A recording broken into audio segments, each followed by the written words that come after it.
नमस्कार, मैं चंद्रशेखर जोशी देवभूमि टुडे में आपका स्वागत है। बीते एक हफ्ते से चंपावत प्रदेश की सुर्खियों में है। उत्तराखंड और उत्तराखंड के बाहर चंपावत एक मामले को लेकर चर्चा में है।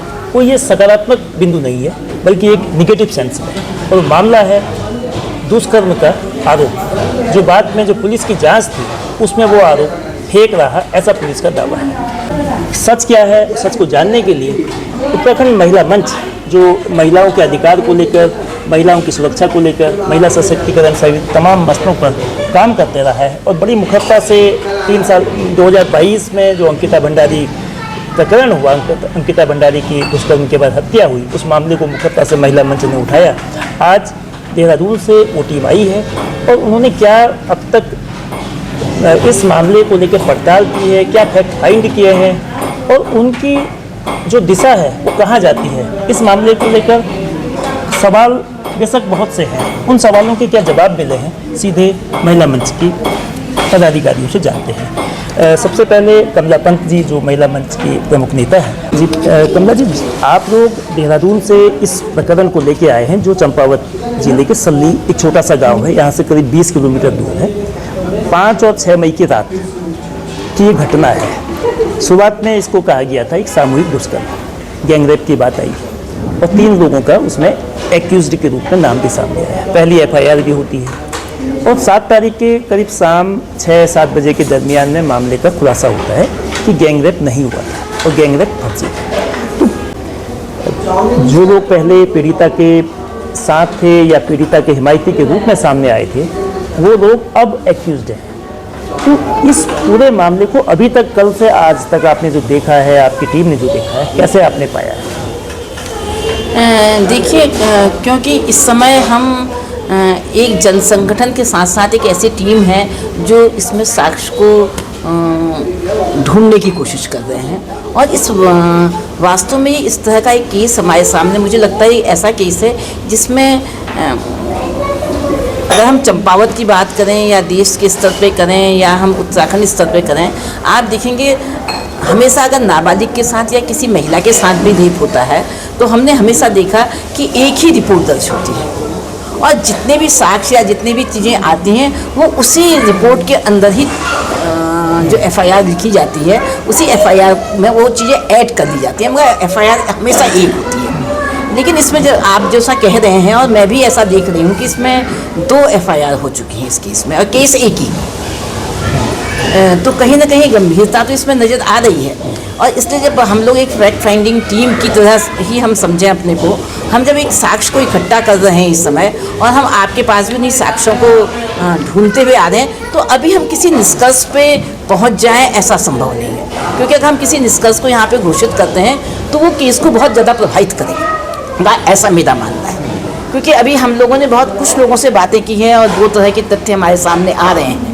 अभी हम नहीं कह सकते कौन सा तथ्य सही है कौन सा गलत है, मगर दोनों तथ्य अपने में बहुत मजबूती के साथ आ रहे हैं।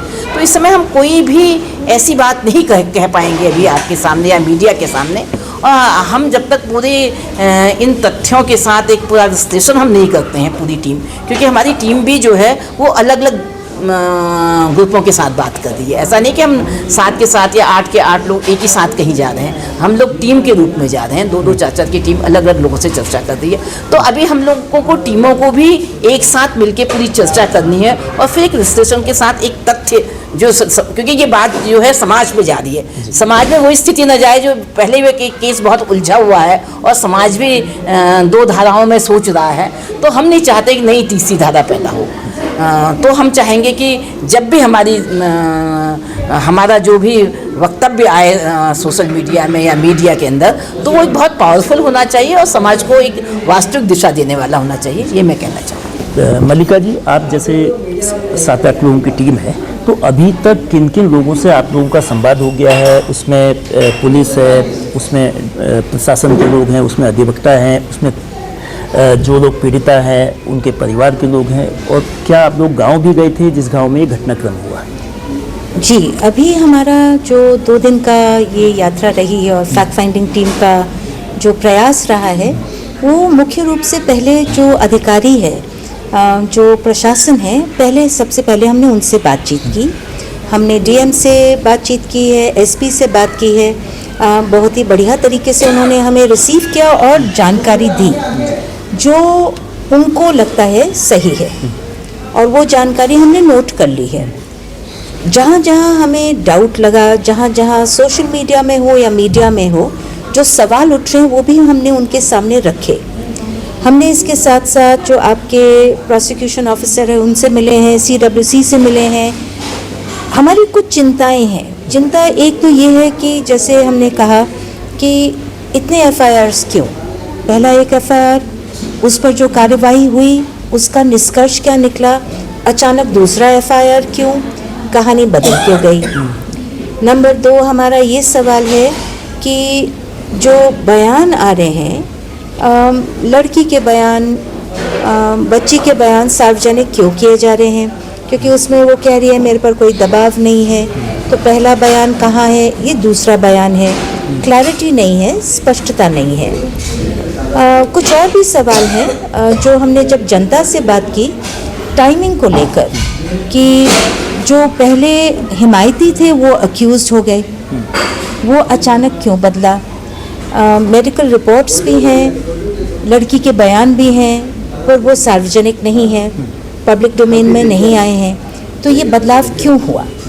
सो ये सारी चीज़ें ऐड नहीं होती हैं, जिस कारण से हम लोगों से पूछ रहे हैं और बातचीत कर रहे हैं। तो क्या इस मामले में इस बात पर भी आप लोगों की कोई चर्चा हुई कि 5 और 6 की घटना है, 6 तारीख को, 6 मई को पहली FIR हुई, खुलासा 7 मई की शाम को हुआ, तो इस दौरान चूँकि पॉक्सो का मामला था, जो एक्यूज्ड थे पहले बार में, तो उन लोगों को क्या गिरफ्तार किया गया या नहीं किया गया, इस बारे में भी कोई बात हुई?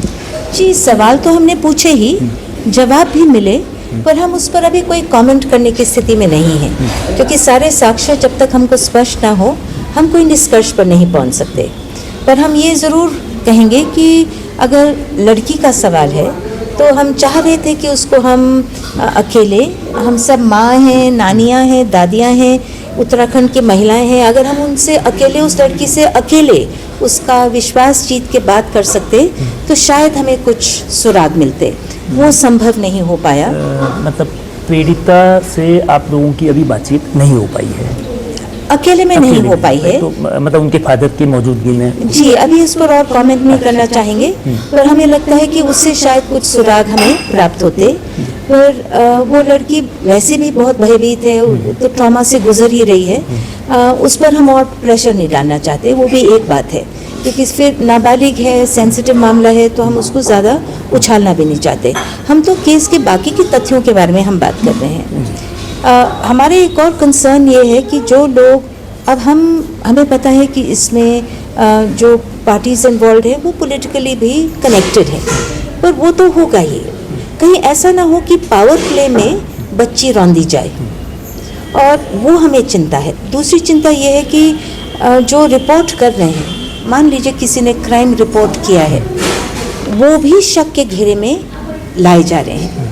अगर वाकई साजिश हुई है तो शक के घेरे में आना चाहिए, पर उसका तो रिजल्ट तभी स्पष्ट होगा जब पूरी इन्वेस्टिगेशन हो। हमें लग रहा है पूरी इन्वेस्टिगेशन होने से पहले 7 दिन में स्थितियां बहुत जल्दी इधर की उधर हुई हैं, पलटी हैं, जिसके कारण फिर संदेह उठता है कि हो क्या रहा है। उत्तराखंड में, चूँकि उत्तराखंड का जब निर्माण हुआ, आप लोग सब सके थे आंदोलन में, मुजफ्फरनगर जैसा रामपुर तेरह कांड हुआ, इसमें जो घटना हुई, एक तो दुष्कर्म, सामूहिक दुष्कर्म की बात, और सामूहिक दुष्कर्म फेक था ये पुलिस ने कहा है, लेकिन अगर ये साजिश है कि किसी को बदनाम करने के लिए इस हथियार का, गैंगरेप का कोई दुरुपयोग करता है, गैंगरेप जैसी घटना को साजिशन करता है, तो इसको कितना गंभीर रूप से आप देखते हैं? गंभीर तो बहुत है, क्योंकि हम तो यही देख रहे हैं कि महिलाओं का शरीर ही युद्ध का स्थल बन गया है। 2 पार्टियों के बीच हो, 2 कौमों के बीच हो, हर बार महिला के शरीर को ही इस्तेमाल किया जाता है। और इस केस में तो नाबालिग बच्ची का, अगर ये साजिश है तो बहुत ही भयंकर है, अगर साजिश नहीं है और 2 गुटों के बीच का झगड़ा है, वो भी बहुत भयंकर है।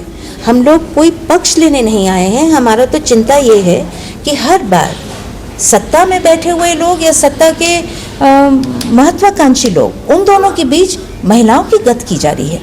बच्चियों की गत की जा रही है। और इसलिए ये फैक्ट फाइंडिंग टीम आई है कि हम जड़ तक ज़रूर जाएंगे। ये हमारे लिए पॉलिटिकल मामला, जो पॉलिटिक्स में इन्वॉल्व है वो तो करेंगे ही, पावर पॉलिटिक्स का प्ले है। हमारा कंसर्न है कि क्या उत्तराखंड में हमारी बेटियां सेफ हैं या फिर पॉलिटिक्स के नाम वो बलि पर चढ़ाई जाएंगी। उत्तराखंड महिला मंच के माध्यम से बहुत सारे इस तरह के मसलों को आप लोगों ने देखा होगा, फैक्ट फाइंड किए होंगे, उन जगहों में आप घटनास्थल पे ग्राउंड में गए होंगे। तो ये केस और पहले के केसेस में क्या फ़र्क आप लोगों को दिखा? देखिए, दोनों के केस में बहुत बड़ा अंतर है। पुराने केसेस अगर आप देखें और ये केस देखें, मैंने पहले भी कहा था कि देखिए पुराने केसेस में चाहे कितने भी लोग घटनाएं क्रम बदला हो, मगर रिपोर्ट एक ही पे काम किया गया, एक ही एफआईआर पे काम किया गया। आप अंकिता भंडारी की में देखें, उसमें तो जिन्होंने रिपोर्ट दर्ज करी वही कहीं ना कहीं अपराधी सिद्ध हुए। तो और फिर बिल्कुल केस पलट गया उसमें। जो कहते हैं हमारी लड़की, जिस लड़की की खोज कर रहे थे वो अंकिता की, मालूम पड़ा जिन्होंने उसकी रिपोर्ट दिखाई वही उसमें अपराधी सिद्ध हुए बात को। तो सवाल है कि रिपोर्ट हमेशा यही होता है कि एक होते हैं, तो इसमें तो चीज़ें शुरुआत से ही बिल्कुल इतने जल्दी, जैसे मेरी साथी ने बताया कि आज 3 दिन में तीनों दिन अलग अलग तरह से वर्जन लोग कर रहे हैं। पहले दिन कुछ और बात हो रही, दूसरे दिन कुछ और बात हो रही, तीसरे दिन कुछ नए तथ्य आ रहे, और क्या पता कल कुछ नए तथ्य और आ जाए। और इन तथ्यों में हमारे जैसे लोग अगर कुछ कह देंगे तो हमारी जो फैक्ट फाइंडिंग रिपोर्ट बनेगी तो उसमें हम क्या लाएंगे? तो अभी हम ही स्थिर नहीं हो पा रहे हैं। और सवाल यहाँ पे आप देखिए, ये मुद्दा औरों से इसलिए बिल्कुल अलग है। आप देखिए, निर्भया का केस भी हुआ था और उसमें एकदम से एक सामान्य वर्ग के बच्चे थे और उनको तत्काल सरकार ने बहुत जल्दी उसमें मतलब फैसला सुनाकर उनको सजा भी दे दी थी। मगर आप यहाँ पे देखिए, जब ये किसी लड़की का इस्तेमाल किसी राजनीति को राजनीतिक तरीके से किया जाता है, तो वहाँ पे लड़की किस तरह से पिस रही है, किस तरह से उसको प्रस्तुत किया जा रहा है, किस तरह से उसकी रिपोर्टें भी बदल दी जा रही हैं, बयान बदल दिए जा रहे हैं, बयान दो बार दिए जा रहे हैं। मतलब इस तरह का जो पूरा एक घटनाक्रम हम देख रहे हैं इसमें पूरा, तो वो पुराने केसेस से कहीं अलग दिख रहा है पूरी तरीके से। इसीलिए हम लोग शंका हमें हो रही है, हमें घबराहट भी हो रही है। आखिर कब तक बच्चियों के साथ ही होता रहेगा? कि हम उसकी सुरक्षा का सवाल लगातार उठा रहे हैं उत्तराखंड के अंदर। आपको ये पता होगा, हम वो तमाम लोग हैं जहाँ यहाँ पे बैठे हुए जिन्होंने मुजफ्फरनगर कांड को देखा है अपने आंखों से, उसे झेला है। तो हम तो वहाँ अभी उसके मुकदमों को ही झेल रहे हैं आज तक मुजफ्फरनगर कांड के, और हमारे सामने इस मासूम बच्ची का सवाल आ गया। तो ये तो बहुत, मतलब मुझे लगता है इस पर बहुत गंभीरता से हमें सोचना पड़ेगा, और जो भी हम बोलें और जो भी हम लोग साक्ष्य इकट्ठा करें उसमें भी गंभीरता होनी चाहिए। मैं आपको जोड़ना चाहती हूँ बच्ची को लेकर। बच्ची 16 साल की है, उसका ये इंस्टाग्राम चैनल है, वो मुद्दा बनाया जा रहा है। बच्ची, औरतें भी अपना इंस्टाग्राम चलाते हैं, कोई कड़वा चौथ का दिखा रहे हैं, वो अपना वो फास्ट तोड़ रहे हैं, कोई अपना तीज त्योहार दिखा रहे हैं गांव का। वो लड़की एक्ट्रेस बनना चाहती है, वो उसका गुनाह बन गया कि ये तो एक्टिंग कर रही है। लड़की, एक छोटी 16 साल की बच्ची का कैरेक्टर असैसिनेशन शुरू हो गया है।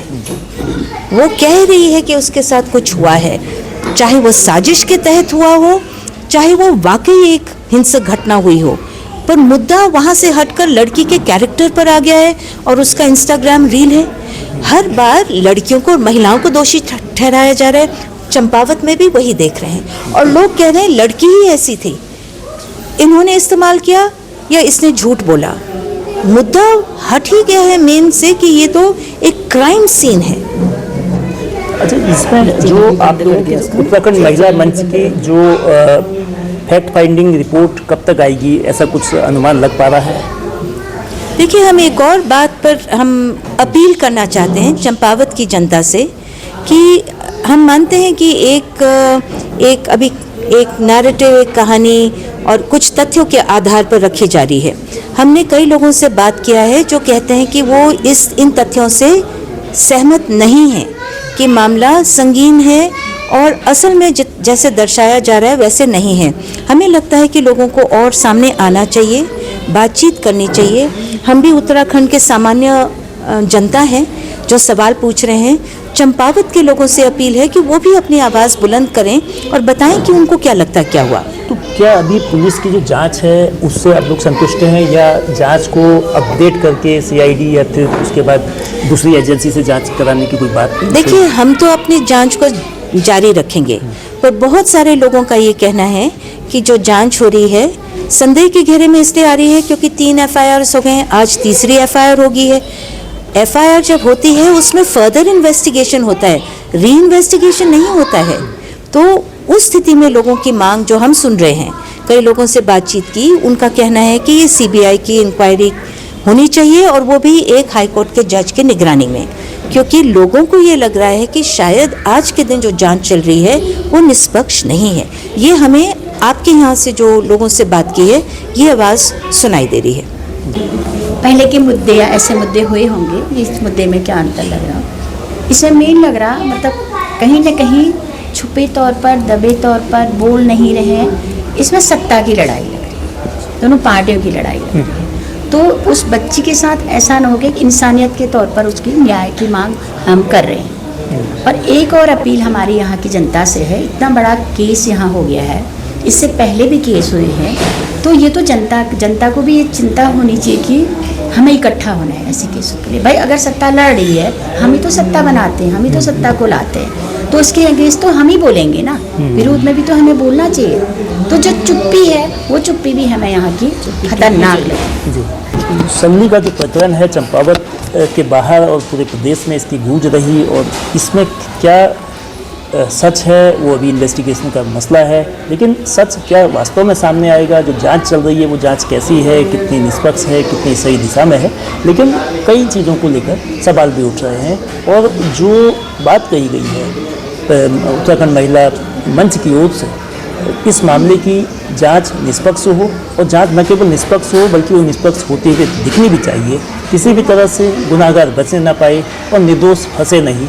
पुलिस की जांच हो या किसी अन्य की जांच हो, वो ये हो। और जो FIR हुई हैं, और FIR में पहले जो पीड़िता के हिमायती थे वो बाद में एक्यूज्ड बने, और जो घटना पहले बताई गई वो घटना फेक हुई, ऐसा पुलिस की जो शुरुआती जांच है उसमें कहा गया। और इस वक्त भी 2 लोग जो कमल सिंह रावत मुख्य साजिशकर्ता के रूप में हैं और उनकी महिला मित्र अर्जिता राय वो हिरासत में है, न्यायिक हिरासत में पिथौरागढ़ जेल में है। और एक अन्य व्यक्ति जो कांग्रेस के प्रदेश सचिव हैं कांग्रेस के, आनंद सिंह मेहरा, वो इस मामले में नामजद हैं। बहरहाल उनकी अभी गिरफ्तारी नहीं हुई है। ये मामला क्या राजनीतिक रंग लेगा, जैसा 6 तारीख के बाद की घटना से 7 तारीख को पूरे प्रदेश में कांग्रेस ने प्रदर्शन किया था, विरोध जताया था, और नाम इस मामले में शुरुआत में बीजेपी के एक कार्यकर्ता का आया था, और जो एक्यूज्ड है वो भी पूर्व में बीजेपी के कार्यकर्ता रह चुका है। तो ऐसे में सभी लोग ये चाहते हैं कि उत्तराखंड चूँकि देवभूमि है, और यहाँ न्याय हो, महिला सुरक्षा का मामला है, ये चूँकि माइनर बच्ची है,